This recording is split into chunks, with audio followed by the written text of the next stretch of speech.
എല്ലാവരെയും ദിശ അക്കാഡമിയുടെ പുതിയൊരു വീഡിയോയിലേക്ക് ഹാർദവമായിട്ട് സ്വാഗതം ചെയ്യുന്നു.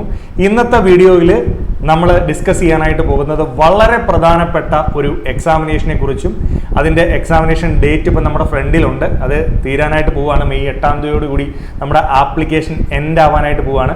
അപ്പോൾ ഈ ഒരു എക്സാമിനെ കുറിച്ചും ഇതിൻ്റെ പ്രധാനപ്പെട്ട പോസ്റ്റുകളെ പറ്റിയും എന്തുകൊണ്ട് നിങ്ങൾ ഈ എക്സാമിന് അപ്ലൈ ചെയ്യണം എന്നുള്ള കാര്യങ്ങളുമാണ് ഞാൻ ഈ വീഡിയോയിൽ നിങ്ങളുടെ ഫ്രണ്ടിലേക്ക് കൊണ്ടുവരുന്നത്. അപ്പോൾ വീഡിയോ ആദ്യം മുതൽ അവസാനം വരെ നിങ്ങൾ കാണാനായിട്ട് ശ്രമിക്കുക. അപ്പോൾ SSC CHSL 2024 എക്സാമിനെ കുറിച്ച് പറയാനാണ് ഞാൻ വന്നിരിക്കുന്നത്. അപ്പോൾ എന്താണ് combined higher secondary level exam? SSC നടത്തുന്ന ഈ എക്സാം എന്താണ്?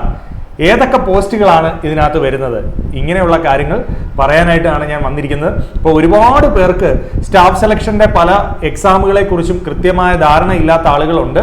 അപ്പോൾ സ്റ്റാഫ് സെലക്ഷൻ നടത്തുന്ന ഹയർ സെക്കൻഡറി ലെവൽ, അതായത് 12th യോഗ്യത വരുന്ന പരീക്ഷയാണ് ഏതെന്ന് പറയുന്നത് combined higher secondary level exam. +2 പാസ്സായിട്ടുള്ള ഏതൊരാൾക്കും എന്ത് ചെയ്യാം, ഈ എക്സാമിന് വേണ്ടി അപ്ലൈ ചെയ്യാനായിട്ട് സാധിക്കും. അതിൻ്റെ എഡ്യൂക്കേഷണൽ ക്വാളിഫിക്കേഷനും ഏജ് ലിമിറ്റും കാര്യങ്ങളും എല്ലാം ഞാൻ പറയാം. ആദ്യം ഞാൻ പറയുന്നത് എന്താണ്, പോസ്റ്റിനെ പറ്റിയാണ്. ഏതൊക്കെ പോസ്റ്റുകളാണ് ഇതിനകത്ത് വരുന്നത്? അപ്പോൾ ഇതാ LDC എന്ന് വെച്ച് കഴിഞ്ഞാൽ നമുക്കറിയാലോ, നമ്മുടെ LDC ഉണ്ടല്ലോ, PSCയുടെ LDC. അതുപോലെ തന്നെ ക്ലറിക്കൽ പോസ്റ്റുകളാണ് വരുന്നത്, പറഞ്ഞു മനസ്സിലായോ? അതുപോലെ തന്നെ JSI ജൂനിയർ സെക്രട്ടേറിയൽ അസിസ്റ്റന്റ് എന്ന് പറയുന്ന പോസ്റ്റ്. അതുപോലെ തന്നെ ഡേറ്റ എൻട്രി ഓപ്പറേറ്റർ, അതിനെ DO എന്ന് ചുരുക്കി പറയും. അതുപോലെ DOയുടെ ഗ്രേഡ് A പോസ്റ്റുകൾ. ഇതൊക്കെയാണ് 4 പ്രധാനപ്പെട്ട പോസ്റ്റുകൾ. നേരത്തെ പോസ്റ്റൽ അസിസ്റ്റന്റും സോർട്ടിംഗ് അസിസ്റ്റന്റും ഒക്കെ നമുക്ക് ഇതിന്റെ കൂട്ടത്തിൽ തന്നെ വന്നുകൊണ്ടിരുന്നതായിരുന്നു. അതൊക്കെ ഇപ്പോൾ എന്തിനകത്തോട്ട് മാറ്റി? CGL-ലോട്ട് മാറ്റിയിട്ടുണ്ട്. കമ്പൈൻഡ് ഗ്രാജുവേറ്റ് ലെവൽ എക്സാമിലോട്ട് മാറ്റിയിട്ടുണ്ടായതുകൊണ്ട് നമുക്കിപ്പോൾ CHSL-ൽ ഏകദേശം വരുന്ന നമുക്ക് പോസ്റ്റുകളാണ് ഞാൻ ഈ പറഞ്ഞിരിക്കുന്നത്. ഈ പ്രാവശ്യത്തെ SSC CGL-ന് ഏകദേശം 3750ഓളം വേക്കൻസി ഉണ്ട്. അതുകൊണ്ട് തന്നെ 2024 CHSL നമ്മളെ സംബന്ധിച്ച്, അല്ലെങ്കിൽ 12th യോഗ്യതയുള്ള ഏതൊരാളെ സംബന്ധിച്ചും ഒരു നല്ല ഓപ്പണിംഗ് ആണ്. നന്നായി പഠിക്കുക. ഇനി CGL എഴുതാനിരിക്കുന്നവരാണെങ്കിൽ ഇതൊരു പ്രിലിംസ് പരീക്ഷയായിട്ട് കാണുക. കൃത്യമായി പഠിക്കാമെന്നുണ്ടെങ്കിൽ നമുക്ക് ഈ പരീക്ഷ അപ്ലൈ ചെയ്യാനും വിജയിക്കാനും സാധിക്കും. ചില ആളുകളുണ്ട്, ഞാൻ CGL മാത്രമേ എഴുതത്തുള്ളൂ സാർ, CHSL എഴുതുന്നില്ല എന്ന് വിചാരിച്ചിരിക്കുന്നവരുണ്ട്. അങ്ങനെ ഒന്നും വിചാരിക്കേണ്ട. ഏകദേശം CGL-ഉം CHSL-ഉം ഒക്കെ ഒരേ പാറ്റേണിൽ വരുന്ന പരീക്ഷ തന്നെയാണ്. അതുകൊണ്ട് CGL നോക്കുന്ന ആളുകളും എന്ത് ചെയ്യണം, ഈ പരീക്ഷ വളരെ ഗൗരവത്തിൽ പഠിച്ച് എഴുതാനായിട്ട് ശ്രമിക്കണം. നമ്മൾ ഓൺലൈൻ എക്സാംസ് എന്ന് പറയുമ്പോൾ എപ്പോഴും പരീക്ഷകൾ എഴുതി മാത്രമേ നമുക്ക് എക്സാമിനേഷൻ എഴുതാനുള്ള ഒരു ഐഡിയ കിട്ടൂ. ആദ്യമേ നമ്മുടെ വിദ്യാർത്ഥികൾ എല്ലാവരും ഇത് മനസ്സിലാക്കുക.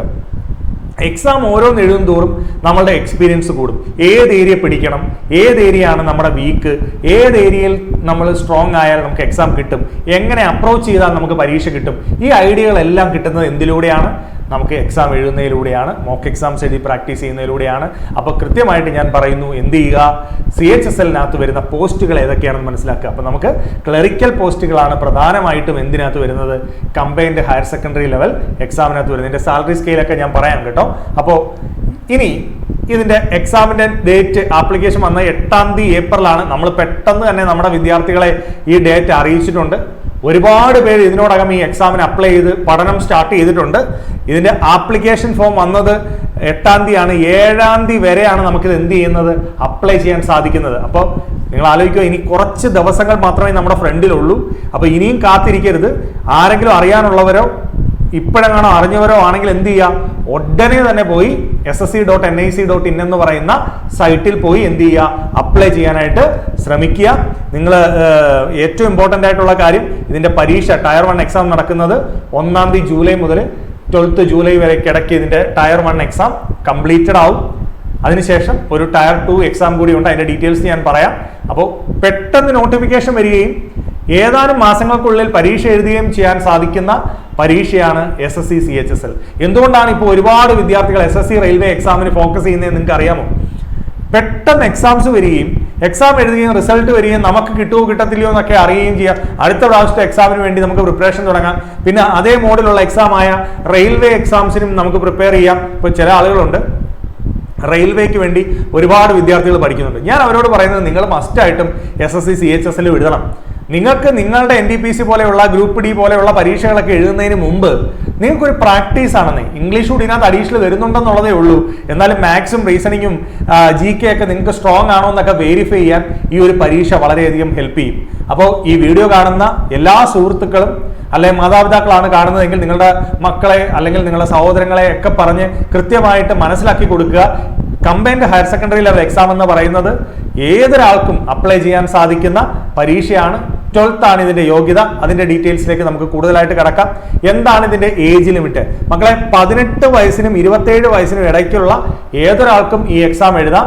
ആ ഒരു കാര്യം പ്രത്യേകം ശ്രദ്ധിക്കുക. നമ്മുടെ ഏജ് ലിമിറ്റ് വരുന്ന ഇയർ ഒക്കെ ഞാൻ ഇവിടെ കൊടുത്തിട്ടുണ്ട്, നിങ്ങൾ നോക്കിക്കോണം. അപ്പോൾ 18 to 27 ആണ് നമുക്ക് എന്ത് എഴുതാനുള്ള combined higher secondary level exam എഴുതാനുള്ള ഏജ് ലിമിറ്റ് എന്ന് പറയുന്നത്. അപ്പൊ ചില ആൾക്കാർ പറയും സാറേ 27 ഒക്കെ കഴിഞ്ഞു, നമുക്ക് PSC പോലെ 37 വയസ്സ്.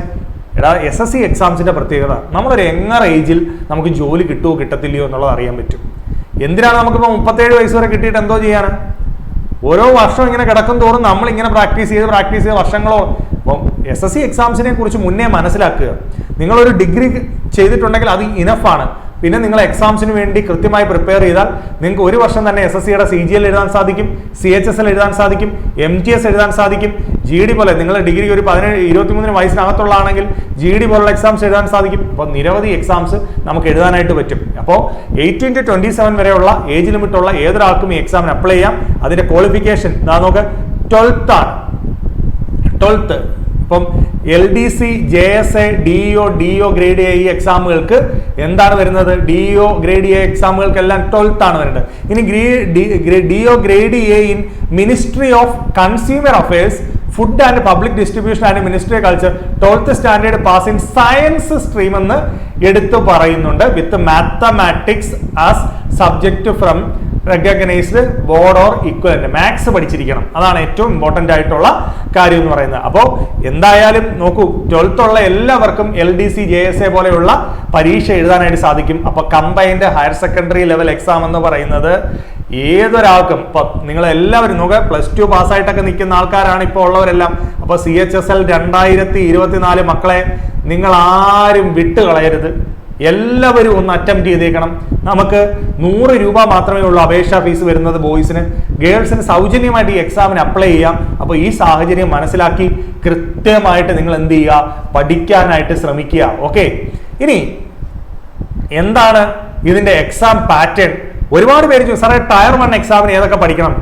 എടാ, നിങ്ങൾ ജനറൽ അവയർനെസ് പഠിക്കണം, ജനറൽ ഇന്റലിജൻസ് പഠിക്കണം, അതുപോലെ തന്നെ QA പഠിക്കണം, ക്വാണ്ടിറ്റേറ്റീവ് ആപ്റ്റിറ്റ്യൂഡ് അല്ലെങ്കിൽ മാത്സ് പഠിക്കണം, അല്ലെങ്കിൽ ഇംഗ്ലീഷ് പഠിക്കണം. പറഞ്ഞ മനസ്സിലായോ? അപ്പൊ ജനറൽ ഇന്റലിജൻസ് എന്ന് ഉദ്ദേശിക്കുന്ന റീസണിങ് ആണ് കേട്ടോ, റീസണിങ്. ജനറൽ അവയർനെസ് എന്ന് ഉദ്ദേശിക്കുന്നത് എന്താണ്? ജനറൽ അവയർനെസ്സിനകത്ത് ഫിസിക്സ്, കെമിസ്ട്രി, ജനറൽ സയൻസും അതുപോലെ തന്നെ നിങ്ങൾക്ക് എന്തും വരുന്നുണ്ട്. നിങ്ങൾക്ക് ഹിസ്റ്ററി, ജിയോഗ്രഫി, പൊളിറ്റി പോലെയുള്ള ജനറൽ സബ്ജക്റ്റുകളും വരുന്നുണ്ട്. ക്വാണ്ടിറ്റേറ്റീവ് ആപ്റ്റിറ്റ്യൂഡിനകത്ത് മാത്സിലെ ടോപ്പിക്കുകളാണ് പ്രധാനമായിട്ടും വരുന്നത്. ഇംഗ്ലീഷിനകത്ത് വൊക്കാബ്സും അതുപോലെ തന്നെ ഗ്രാമറും വരുന്നുണ്ട്. 25 ക്വസ്റ്റ്യൻസ് വീതമാണ് 4 സെക്ഷൻസിൽ നിന്ന് വരുന്നത്. 100 ക്വസ്റ്റ്യൻസ് മൊത്തം വരും. 200 മാർക്കാണ്. അതായത് ഒരു ക്വസ്റ്റ്യൻ എത്ര മാർക്ക് വീതം വരും? 2 മാർക്ക് വീതം വരും. 200 മാർക്കാണ് വരുന്നത്. അപ്പൊ CHSL എക്സാമിന്റെ പ്രത്യേകത എന്താണെന്ന് ചോദിച്ചു കഴിഞ്ഞാൽ ഈ SSC ജോലി കിട്ടിയവരുടെ വലിയ ശല്യമില്ലാത്ത പരീക്ഷ. അപ്പൊ CGL എഴുതിയാലുള്ള പ്രത്യേകത എന്താണെന്ന് ചോദിച്ചു കഴിഞ്ഞാൽ കഴിഞ്ഞ പ്രാവശ്യം CGL എഴുതി ക്ലിയർ ചെയ്ത ഒരുപാട് പേര് എഴുതാൻ ചാൻസ് ഉള്ള പരീക്ഷയാണ് CGL. പക്ഷെ CHSLിലേക്ക് വരുമ്പോൾ ഇവരുടെ ഒരു ശല്യം ഉണ്ടാവില്ല. CGL കിട്ടിയവരാരും CHSL എഴുതാനായിട്ട് വരില്ല. അപ്പൊ കൃത്യമായി പഠിക്കുന്ന ഒരാളെ സംബന്ധിച്ച് CHSL നല്ലൊരു എക്സാം ആണ്. ഇപ്രാവശ്യം അത്യാവശ്യം വേക്കൻസിയും ഉണ്ട്. നിങ്ങൾ എന്ത് ചെയ്യുക, കൃത്യമായിട്ട് പഠിച്ച് നല്ലൊരു അറ്റംപ്റ്റ് കൊടുക്കും മക്കളെ. ഇതിനകത്ത് നിങ്ങൾ നെഗറ്റീവ് ഒന്നും ചിന്തിക്കരുത്. ഞാൻ ഈ വീഡിയോ ചെയ്യുമ്പോൾ ഞാൻ അതാണ് പറയുന്നത്, സാർ അത്രേ ഉള്ളല്ലോ ഇങ്ങനൊന്നും നിങ്ങൾ ചിന്തിക്കരുത്. എനിക്ക് നിങ്ങളോട് ദയവ് ചെയ്ത് പറയാനുള്ള കാര്യം, നമ്മുടെ ഫ്രണ്ടിലുള്ള ഓരോ പരീക്ഷയും നിങ്ങൾ പഠിച്ച് നിങ്ങളുടെ ബെറ്റർ പെർഫോം ചെയ്യുന്നേ. അതിനകത്ത് നമ്മൾ ഈ പരിഭവങ്ങളൊന്നും പറഞ്ഞിട്ട് യാതൊരു കാര്യമില്ല. ഇന്നും നമ്മുടെ അക്കാഡമിയിൽ എക്സാം എഴുതി ക്വാളിഫൈ ചെയ്ത ഒരാൾ എന്നെ കാണാൻ വന്നു. കൊട്ടാരക്കര എന്നെ ഡയറക്റ്റ് ഒന്ന് മീറ്റ് ചെയ്യാനായിട്ട് വന്നു. അപ്പൊ അദ്ദേഹം എക്സാം എഴുതി ക്വാളിഫൈ ചെയ്ത എക്സ്പീരിയൻസ് ഞാനുമായിട്ട് ഷെയർ ചെയ്തപ്പോൾ കൃത്യമായി പുള്ളി പറഞ്ഞു, സാർ 6 മാസം അക്കാഡമിയിലെ ക്ലാസ് കഴിഞ്ഞു കഴിഞ്ഞാൽ പിന്നെ എന്താണുള്ളതെന്ന് ചോദിച്ചു കഴിഞ്ഞാൽ പിന്നെ ഞങ്ങളുടെ കയ്യിലാണ് കാര്യം ഇരിക്കുന്നത്. ഈ പഠിച്ച കാര്യങ്ങളെ എങ്ങനെ ഞങ്ങൾ പ്രാക്ടീസ് ചെയ്യുന്നു, എങ്ങനെ മോക്കുകൾ എഴുതി പ്രാക്ടീസ് ചെയ്യുന്നു, എങ്ങനെ ഞങ്ങൾ വർക്ക് ചെയ്യുന്നു എന്നുള്ളതിനെ ഡിപ്പെൻഡ് ചെയ്തിട്ടാണ് എക്സാമിലേക്ക് എത്തുന്നത്. ഓരോ പരീക്ഷ എഴുതുമ്പോഴും ഓരോ അനുഭവങ്ങൾ കിട്ടിക്കൊണ്ടിരിക്കുകയാണ്. അവനവൻ്റെ സ്ട്രെങ്തും വീക്ക്നെസ്സും ഡിഫറൻ്റ് ആയി. ഇപ്പം ജോലി കിട്ടിയ ഒരാളുടെ അനുഭവം കേട്ടിട്ട് അതേ രീതിയിൽ നമുക്ക് പഠിക്കാൻ ഒക്കത്തില്ല. നമുക്ക് നമ്മുടേതായ ഒരു സ്റ്റൈൽ ഉണ്ടാക്കിയെടുക്കണം.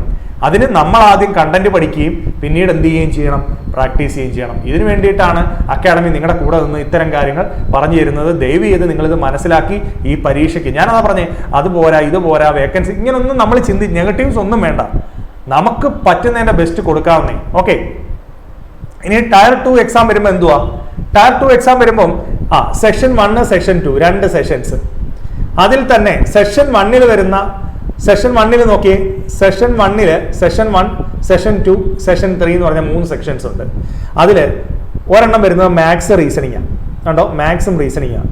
അത് 30 ക്വസ്റ്റ്യൻസ് വീതം 3 മാർക്കാണ്, 180 മാർക്ക്. കണ്ടോ, ഇനി വരുന്നത് എന്താ, ഇംഗ്ലീഷ് ലാംഗ്വേജ് ഉണ്ട് അടുത്ത സെക്ഷനകത്ത്. അതുപോലെ ജനറൽ അവയർനെസ്സും.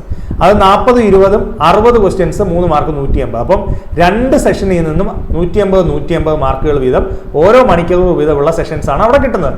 കൂടാതെ നമ്മുടെ കമ്പ്യൂട്ടർ നോളജ് CGL ഉണ്ട്. ഇത് section 3 computer knowledge test qualifying നേച്ചറിലുള്ള ഒരു പരിപാടിയാണ്. 15 ക്വസ്റ്റ്യൻസ് കാണും, 45 മാർക്കാണ് കിട്ടുന്നത്. ഇതൊരു ക്വാളിഫയിങ് നേച്ചർ എക്സാം ആണ്, 15 മിനിറ്റ് ആണ് കിട്ടുന്നത്. അപ്പം സെഷൻ 1 തന്നെ എന്തുണ്ട്, നമ്മുടെ സെയിം സബ്ജക്റ്റുകൾ തന്നെ, വ്യത്യാസമൊന്നുമില്ല. നമ്മൾ ടയർ 1 പഠിക്കുന്ന maths, reasoning, English, general awareness, അത് തന്നെ കമ്പ്യൂട്ടർ നോളജ് കൂടി ഉണ്ടാവണം എന്നുള്ളതേ ഉള്ളൂ. സെഷൻ 2 CHSL എക്സാമിന് ഏറ്റവും പ്രാധാന്യമുള്ള സ്കിൽ ടെസ്റ്റ് ഉണ്ട്. അതായത് ടൈപ്പിംഗ് നമ്മുടെ നോക്കും. അപ്പൊ അത്യാവശ്യം ഇത്ര മിനിറ്റിൽ ഇത്ര വേർഡ്സ് ടൈപ്പ് ചെയ്യുന്നുണ്ടോ എന്നുള്ളത് നോക്കും. അപ്പൊ ടൈപ്പിംഗ് കൂടെ പഠിക്കാനായിട്ട് പ്രത്യേകം ശ്രമിക്കേണ്ടതാണ് ഏത് എഴുതുമ്പോൾ, CHSL എക്സാം എഴുതുമ്പോൾ. അപ്പൊ ടൈപ്പിംഗ് കൂടെ ഒന്ന് പ്രാക്ടീസ് ചെയ്താൽ മതി മക്കളെ.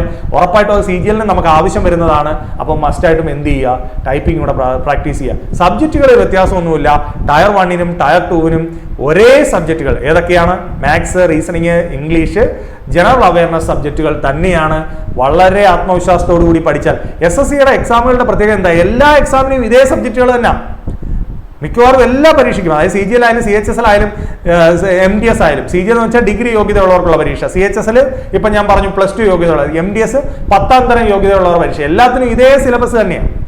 അപ്പോൾ ഒരേ സബ്ജക്റ്റിൽ നിങ്ങൾ സ്ട്രോങ്ങസ്റ്റ് ആയിട്ട് പഠിച്ചാൽ, ഇപ്പൊ ഡിഗ്രി ഒക്കെ കഴിഞ്ഞ്, കോഴ്സ് ഒക്കെ കഴിഞ്ഞ്, +2 ഒക്കെ കഴിഞ്ഞ് നിൽക്കുന്ന ഒരുപാട് പേരുണ്ട്. എന്ത് ചെയ്യണം എന്നറിയാതെ ഞാൻ പഠിപ്പിച്ചിട്ടുള്ള ഒരുപാട് വിദ്യാർത്ഥികൾ എന്നോട് വിളിച്ച് ചോദിച്ചിട്ടുണ്ട്, സാർ ഇത് എങ്ങനെയാണ് ഈ ചുരുങ്ങിയ സമയം കൊണ്ട് എഴുതാൻ പറ്റുമോ? അപ്പൊ ഞാൻ പറയുന്നു, SSC പോലുള്ള എക്സാം ഒക്കെ ഒരു ചുരുങ്ങിയ സമയം കൊണ്ട് ക്രാക്ക് ചെയ്യാനൊന്നും പറ്റില്ല.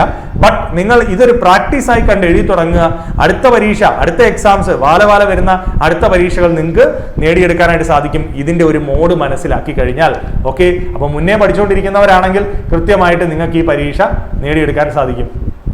ഇനി എനിക്ക് എന്താണ് പറയാനുള്ളത്, ഇതിന്റെ സാലറി സ്കെയിൽ മക്കളെ വളരെ അട്രാക്റ്റീവ് സാലറി സ്കെയിലാണ്. നോക്ക്, 63,000 വരെ വരുന്ന സാലറി സ്കെയിലാണ് ഈ എക്സാമുകൾക്ക് വരുന്നത്. കണ്ടോ, ഇത് പോട്ടെ, ഇത് നമുക്കിപ്പോൾ CGL-നകത്തോട്ട് പോകുന്നതാണ്.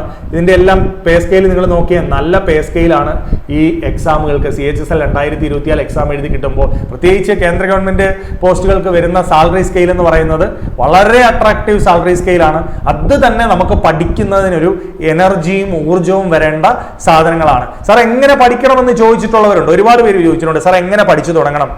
അപ്പോൾ ഞാൻ പറയുന്നത് എന്താണെന്ന് വെച്ചാൽ, നിങ്ങൾ ഓഫ്ലൈൻ പഠിക്കാൻ താല്പര്യമുള്ളവരാണെങ്കിൽ ഫസ്റ്റ് നിങ്ങൾ ഒരു അക്കാഡമിയിൽ കൃത്യമായിട്ട് 6 മാസം, അതിനുവേണ്ടി 6 മാസം മുതൽ 1 വർഷം വരെ കൃത്യമായിട്ട് ഒരു അക്കാഡമിയിൽ പഠിക്കാനായിട്ട് ശ്രമിക്കുക. വീണ്ടും ഞാൻ റിപ്പീറ്റ് ചെയ്ത് പറയുന്നത്, ഈ വിവരങ്ങൾ നിങ്ങൾക്ക് പറഞ്ഞു തരുന്നത് നിങ്ങൾ ദിശ അക്കാഡമി ഒന്ന് പഠിക്കണമെന്നൊന്നുമില്ല. അങ്ങനെ നമ്മുടെ മാർക്കറ്റിങ്ങിന്റെയോ നമ്മുടെ ഇതിന്റെയോ ഭാഗമല്ല. ദിശ അക്കാഡമിക്ക് ക്ലാസ്സുകളുണ്ട്, നിങ്ങളുടെ അക്കാഡമിയുടെ സെന്ററുകൾ നിങ്ങൾക്ക് അറിയാം. പക്ഷെ നിങ്ങൾക്ക് കൺവീനിയന്റ് ആയിട്ടുള്ള, നിങ്ങൾ കൃത്യമായി അന്വേഷിച്ച് ഫീഡ്ബാക്ക് എടുത്ത സെന്ററിൽ തന്നെ നിങ്ങൾ എന്ത് ചെയ്യുക, പഠിക്കാനായിട്ട് ശ്രമിക്കുക. അങ്ങനെ പഠിക്കാൻ പറ്റിയ മാത്സും റീസണിങ്ങും ഇംഗ്ലീഷും ജനറൽ അവയർനെസ് നമുക്കൊന്ന് സെറ്റ് ആക്കാം. അങ്ങനെ സെറ്റായി പഠിക്കുന്നവരാണെങ്കിൽ അങ്ങനെ പഠിക്കാൻ ശ്രമിക്കുക. ഇനി പഠിച്ചുകൊണ്ടിരിക്കുന്നവരോ വർക്ക് ചെയ്യുന്നവരോ ഉണ്ടെങ്കിൽ വേറെ ഓപ്ഷൻസ് ഒന്നുമില്ല, ഓൺലൈനിലൂടെ നിങ്ങൾക്ക് പഠിക്കാം. ഒന്നുകിൽ തന്നെ നമ്മുടെ യൂട്യൂബ് ചാനലിൽ ഫ്രീ ആയിട്ടുള്ള ക്ലാസ്സുകളുണ്ട്. കൃത്യമായിട്ട് CHSLന്റെ ഒരുപാട് ക്ലാസ്സുകൾ നമ്മുടെ വീഡിയോയിൽ പ്ലേ ലിസ്റ്റുകളായിട്ട് വരാനായിട്ട് പോകുന്നുണ്ട്, ഓൾറെഡി കിടപ്പുണ്ട്. ഞാൻ നേരത്തെയും പറഞ്ഞു 1400ഓളം ക്ലാസ്സുകൾ മാത്രമുള്ള കേരളത്തിലെ ഒരേ ഒരു അക്കാഡമിയാണ് ദിശ അക്കാഡമി എന്ന് വളരെ അഭിമാനത്തോടു കൂടി വളരെ ആത്മാർത്ഥതയോടുകൂടി ഞാൻ നിങ്ങളോട് മുന്നിൽ അവതരിപ്പിക്കുകയാണ്. ഞാൻ പറഞ്ഞല്ലോ, എന്താ പറയുന്നത്, ഒരു ചിന്തയും ഇല്ലാതെ, ഒരു പ്രത്യേകിച്ചും എന്താ പറയുന്നത് മാർക്കറ്റിംഗ് രീതികളും ഇല്ലാതെ വെറുതെ ക്ലാസ്സുകളായിട്ടാണ് നിങ്ങൾക്ക് ക്ലാസ്സുകൾ 1400ഓളം ക്ലാസ്സുകൾ തന്നേക്കുന്നത്. നിങ്ങൾ നോക്കിയാൽ മതി, പഴയ ക്ലാസ്സുകളിൽ ശ്രദ്ധിച്ചാൽ ആക്ച്വലി ഈ ചാനൽ സബ്സ്ക്രൈബ് ചെയ്യുമെന്ന് പോലും പല അധ്യാപകരും പറഞ്ഞിട്ടില്ല.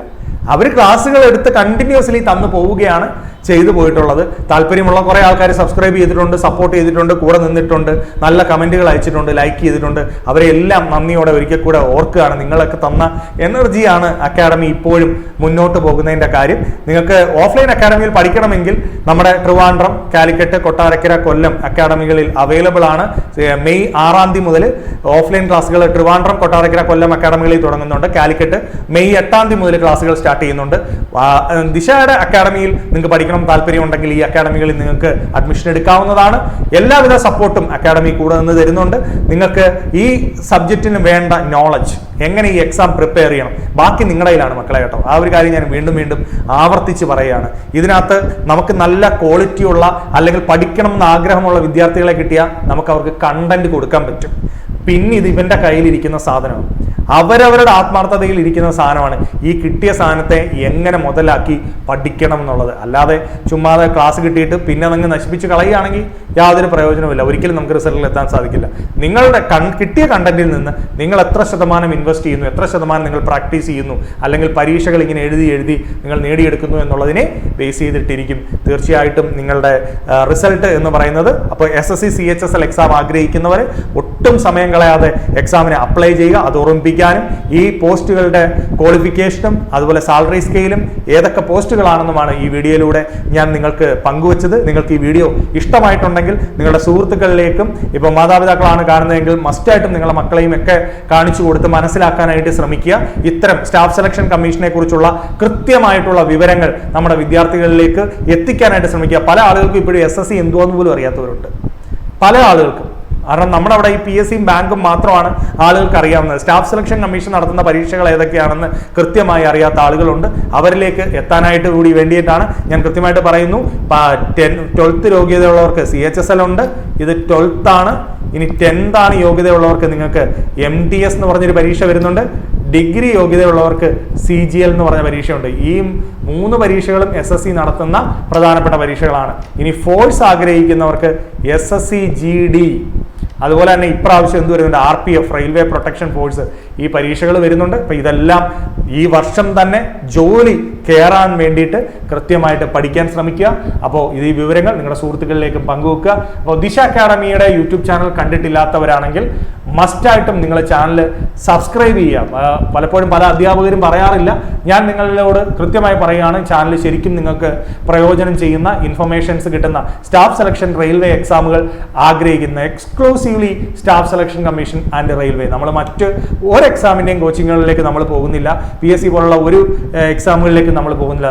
നമ്മൾ mainly concentrated on railway, SSC, then banking exams ആണ്. അപ്പോൾ കൃത്യമായിട്ട് നിങ്ങൾ ചാനൽ സബ്സ്ക്രൈബ് ചെയ്യുക. ദിശ ഓൺലൈൻ എന്ന് പറയുന്ന ആപ്ലിക്കേഷൻ പ്ലേ സ്റ്റോറിൽ അവൈലബിൾ ആണ്. അതിലൂടെ നിങ്ങൾക്ക് കൃത്യമായിട്ട് പഠിക്കാനായിട്ട് സാധിക്കും. യൂട്യൂബിൽ കാണുന്ന ഫസ്റ്റ് നമ്പറിൽ നിങ്ങൾ കോൾ ചെയ്ത് കഴിഞ്ഞാൽ നിങ്ങൾക്ക് ദിശ ഓൺലൈനുമായിട്ട് ബന്ധപ്പെടാനായിട്ട് സാധിക്കും. അതുപോലെ കൃത്യമായ ബ്രൗഷറുകളൊക്കെ നിങ്ങൾക്ക് അയച്ചു തരുന്നതായിരിക്കും. അപ്പോൾ ഈ വിവരം എല്ലാവർക്കും ഇഷ്ടപ്പെട്ടു എന്ന് വിചാരിക്കുന്നു. അപ്പോൾ മറ്റൊരു വീഡിയോയുമായിട്ട് നമുക്ക് അടുത്ത ദിവസം കാണാം. Okay, thank you all.